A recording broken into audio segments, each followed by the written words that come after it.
Accident నేను ఆయనకు చేద్దాం అనుకున్నాను సార్. అన్ని పనులు చేసుకునేదాన్ని సార్. కానీ ఇప్పుడు నా పరిస్థితి ఇట్లా ఎవరికి మా ఆయననే నాకు అన్ని బంధువులు ఎవరు లేరా? ఎవరు అసలు నా అనే వాళ్ళ దగ్గరికి రావడం లేదు.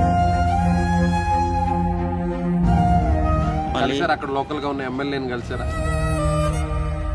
ఇల్లుకి అప్లై చేసినాం సార్. చేసినాం సార్, అది రాలేదు. ఆ భగవంతుడు నిజంగా వీరి జీవితాలని తలకిందులు చేసినా కూడా సో ఇద్దరు కూడా వికలాంగులు. సో ఈమె అయితే మాత్రం ఒక కాలుతో కాస్త పెళ్లి చేసుకుంటే తన భర్తకి ఏదన్నా ఇంకొంచెం చేదోడు వాదోడుగా ఉంటుందనేటువంటి ఉద్దేశంతో ఇద్దరు కూడా ప్రేమించి పెళ్లి చేసుకున్నారు 2 సంవత్సరాల కిందటే. కానీ అనూహ్యంగా ఈమె ఒకసారిగా జారి పడిపోవడంతో ఆ కాలు కూడా విరిగిపోయింది, పూర్తిగా మంచానికి పరిమితం అయిపోయింది. సో ఇప్పుడు ఆ హాస్పిటల్కి వెళ్ళి ట్రీట్మెంట్ చేయించుకోవాలంటే కొంత డబ్బు అవసరం అంటున్నారు. అలాగే ఉండడానికి కూడా కనీసం ఇల్లు కూడా లేదు. గతంలో పాన్ షాప్ పెట్టుకొని బతికేవాడిని, ఇప్పుడు ఆ షాప్ కూడా మూతపడింది.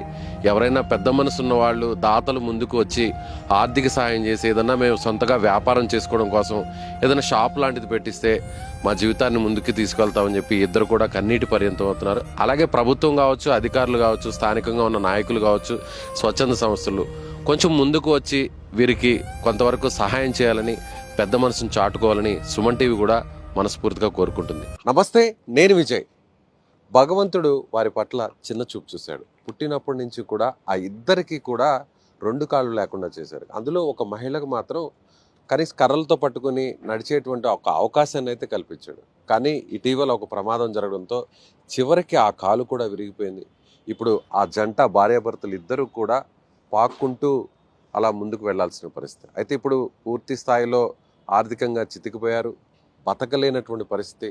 సో సుమన్ టీవీ దగ్గరకు వస్తే, సుమన్ టీవీని ఆశ్రయిస్తే ఎవరన్నా దాతలు ముందుకు వచ్చి సాయం చేస్తారనేటువంటి ఒక ఉద్దేశంతో ఇప్పుడు ప్రస్తుతం హైదరాబాద్లోని సుమన్ టీవీ కార్యాలయానికి కొంతమంది ఫిజికల్లీ ఛాలెంజ్డ్గా ఉన్నటువంటి ఆ భార్యాభర్తలు ఇద్దరు కూడా వచ్చారు. వారితో ఒకసారి మాట్లాడదాం. ఏంటి వాళ్ళ కష్టం ఏంటి, ఎందుకు ఆ విధంగా ఆర్థికంగా ఇబ్బందులు పడుతున్నారో తెలుసుకునే ప్రయత్నించండి. అమ్మా, ఏం పేరు మీ పేరు? నా పేరు స్వప్న సార్. స్వప్న. మాది వరంగల్ డిస్టిక్, దుగ్గొండి మండలం, గ్రామం చెలపర్తి. అయితే మాకు సొంత ఇల్లు లేదు, ప్లేస్ ఉన్నది కానీ ఉండడానికి ఇల్లు లేదు. మేము హన్మకొండలో రెంట్కుంటాం సార్. ఆ రెంట్కు కూడా ఇబ్బంది అవుతుంది. నేను 2 కర్రలతో నడుస్తా, పుట్టుకతో పోలియో నాకు. 2 కర్రలతో నడుస్తా. ఆ 2 కర్రలతో నడిచేదాన్ని కూడా కళ్ళు తిరిగి కింద పడడం వల్ల కాలు ఫ్రాక్చర్ అయింది, నడిచే కాలు. అది ఆపరేషన్ చేసిళ్ళు ఎంజిఎంకి వెళ్తే గవర్నమెంట్ హాస్పిటల్కు. అది పోలియో కాలు అవ్వడం వల్ల అది వాళ్ళు కరెక్ట్ చేయలేదు, అది ఫెయిల్ అయింది.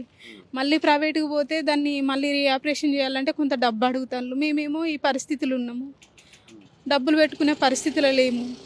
అయితే మళ్ళీ హాస్పిటల్కి, ఆపరేషన్కి వాటికి అంటే ఫ్రీగానే చేసిళ్ళు సార్.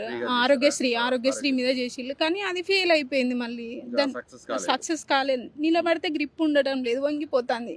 అంతకుముందు నడిచే కాలు ఇప్పుడు ఆపరేషన్ అయిన కానీ నడవడం లేదు. అసలుకి నడిచే వాళ్ళము, అది కూడా నడవడం లేదు ఆపరేషన్ అయిన తర్వాత. అది పోలియో కాలం అవ్వడం వల్ల వాళ్ళకి అర్థం కాలేదు సార్. ఇప్పుడు మళ్ళీ రీఆపరేషన్ చేసుకోవాలంటే కొన్ని డబ్బులు, ప్రైవేట్లో అయితే వాళ్ళకు కొద్దిగా ఎక్స్పర్ట్ డాక్టర్లు ఉంటారు కదా, వాళ్ళ దగ్గర చూపించుకోండి అని డాక్టర్ వాళ్ళు చెప్పిళ్ళు. ఆపరేషన్ చేయించుకోవడానికి మా దగ్గర ఆర్థికంగా మేము చాలా ఇబ్బందులలో ఉన్నాం సార్. సొంత ఊర్లో ఇల్లు లేక మేము రెంట్కుంటాం సార్. ఆ రెంట్ కట్టాలంటే మాకు ఇద్దరికి వచ్చే డబ్బులు, పెన్షన్ డబ్బులు ఆ రెంట్కి సరిపోతున్నాయి. నాకు పెన్షన్ ఎంత వస్తుంది? 4,000 వస్తాయి సార్. 5,500 రెంట్కి వెళ్ళిపోతాయి.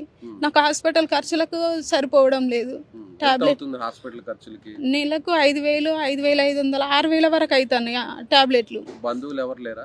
ఉన్నారు కానీ ఎవరికి ఎవరు అవుతారు సార్? ఎవరు గారు ఎవరు అయితే లేరు, కూడా దగ్గరికి వస్తలేరు. ఎవరన్నా సాయం చేయడం కానీ లేదు సార్. ఎవరు అసలు నా అనే వాళ్ళ దగ్గరికి రావడం లేదు సార్. ఇక వేరే వాళ్ళు